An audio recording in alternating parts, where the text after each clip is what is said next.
tahun ke-10 Hijriah, di mana Rasulullah sallallahu alaihi wasallam melewati satu guncangan yang dahsyatnya luar biasa, yaitu ditinggal wafat, meninggal oleh kedua orang yang menjadi sosok penting dalam perjalanan dakwah Rasulullah sallallahu alaihi wasallam. Yang pertama yaitu wafatnya paman beliau yang bernama Abu Thalib. Dan Abu Thalib seperti yang sudah kita bahas meninggal dalam kondisi kekufuran. Dan ini pelajaran besar bagi kita, bagaimana terkadang orang yang berada dalam lingkaran kebaikan itu sendiri belum tentu akan menjadi orang baik. Sering kita temukan, kalau istilah di Indonesia itu namanya oknum. Ada orang yang profesinya guru tetapi melakukan sebuah asusila. Jangan salahkan dunia pendidikannya, jangan salahkan sekolahannya, tetapi itu adalah oknum. Kenapa? Bisa jadi dia ini, guru ini adalah orang yang berada di lingkungan kebaikan tetapi tidak mengambil manfaat dari kebaikan. Kebaikan itu tidak sampai menjadi hidayah masuk ke dalam hatinya, sehingga perilakunya ini tidak mencerminkan keilmuan. Oleh karenanya, sedikit cerita, yayasan saya itu membawahi beberapa sekolah, di antaranya adalah SDIT.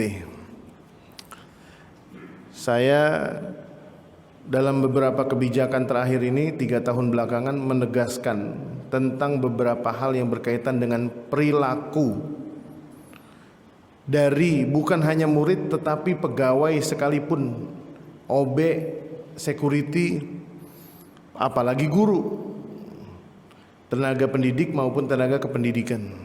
Kenapa?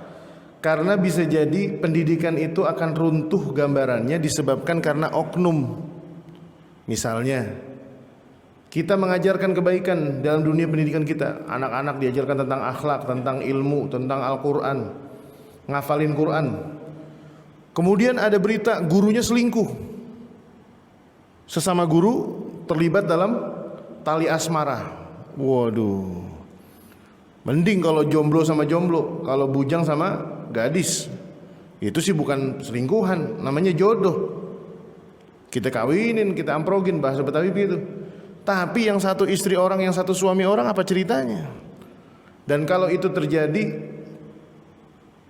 di sekolah, orang nggak mandang, Pak, itu sekolah siapa. Tapi ketika pimpinannya Ustadz Abdul Atik, wah, habis sekolah kita. Kacau nih sekolah, pimpinannya kagak bener, gurunya sampai melakukan tindakan bermasalah. Memang tidak pernah terjadi di sekolah saya, tetapi ini tindakan preventif. Peraturan itu dibuat bukan hanya karena pernah ada kejadian. Jalanan licin, Pak, berkelak-kelok. Waduh. Ada peringatan, hati-hati, jalan licin. Ketika ada orang baca peraturan itu, ketika di musim panas nggak ada hujan, kalau orang yang bacanya nggak bijak mengatakan, wah peraturan kagak bener nih, licin dari mana? Jalanan kering begini dibilang licin, betul nggak, Pak? Tetapi ini preventif, begitu juga sama. Oleh karenanya ketika kita melakukan sebuah kebaikan, ada orang di sekeliling kita dalam kebaikan, bisa jadi dia belum memahami tentang konsep kebaikan itu. Dan itu perlu disampaikan. Ketika Al-Manar Masjid punya kegiatan yang beragam, Idul Adha, Ramadan, Muharram, santunan yatim piatu, atau apapun, melibatkan anak muda. Sekarang itu ada namanya pendidikan berbasis karakter, Pak. Dan ini penting juga, perlu kita terapkan di pemuda-pemuda kita di masjid. Bilangin, kenapa kita harus terlibat dalam kepanitiaan Idul Adha. Jelasin, Pak. Alasan-alasan syariatnya dijelaskan. Kisah sejarahnya dijelaskan. Supaya mereka itu berangkat dari rumah, sepulang dari sholat Idul Adha, berangkat ke masjid, itu semangatnya semangat benar-benar semangat ukhrawi, Pak. Bukan cuma semangat pakai seragam panitia Idul Adha gitu. Seragam panitia ada gambar sapinya. Waduh. Udah gitu bawa golok dari Bang Temizin, gede-gede banget goloknya. Nyampe di masjid, ayo ente potong kambing. Wah, nggak berani saya. Semangatnya beda.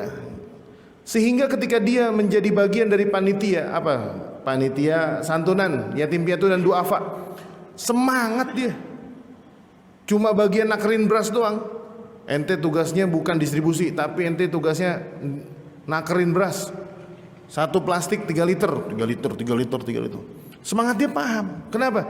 Yang saya mau bagikan ini, orang yang mendapatkan manfaat dari amalan saya ini adalah orang-orang duafa, yang kalau doa bisa jadi doanya akan dikabulkan oleh Allah Subhanahu wa taala. Luar biasa, Pak.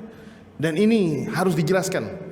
Anak kita ketika kita ajak sholat Jumat, anak kita ketika kita kasih duit hari Jumat, nih bang, uang 10.000, ntar pergi sholat Jumat di Almanar, masukin ke tromol. Tuh anak, kalau dia punya anak akal kritis, Pak, otak kritis, dia pasti bilang, Abi aja masukin sendiri, kenapa nyuruh saya? Emang Abi kagak bisa? Emang Abi kagak Jumatan? Betul nggak? Perlu disampaikan karakter pendidikan itu. Nah, ini hari Jumat, bukan berarti sedekah di hari lain kita nggak bisa dapat pahala, enggak. Tetapi melakukan kebaikan di hari Jumat itu pahalanya akan berlipat ganda. Abi pengen kamu melakukan kebiasaan ini dan kamu terus lakukan, meskipun suatu saat kelak nanti Abi sudah tidak ada di muka bumi ini. Masya Allah, itu membekasnya luar biasa, Pak. Nah, oleh karena itu kita jangan pernah lupa ketika kita menjadi orang yang berbuat kebaikan, ketika ingin menularkan kebaikan itu kita sampaikan. Berjilbab, anak kita yang sudah gadis beranjak dewasa, menjelang menstruasinya, menjelang masa usia akil balignya, ketika kita mewajibkan jilbab, dia tidak cuma sekedar melihat ibunya berjilbab, enggak.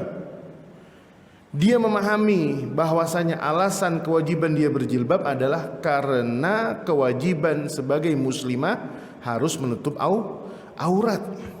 Dan jilbab itu tidak hanya menutup rambut kepala, tetapi berjilbab itu, berhijab itu adalah ketika tidak menunjukkan lekuk tubuhnya, tidak menunjukkan. Coba sekarang, Pak, betapa banyak kaum muslimah, Pak, jilbabnya sekedar menutup kepala doang, tetapi bajunya Masya Allah tabarakallah, atasnya surga, bawahnya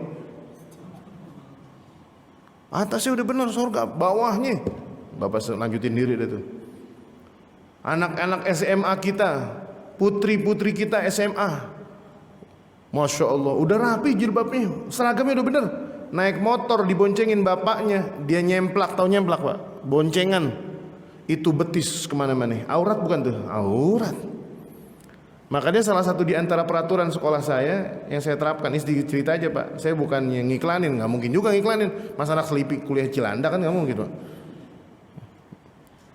Itu diwajibkan anak kelas 1 SD sampai kelas 3 SMP, karena saya punya SMP doang.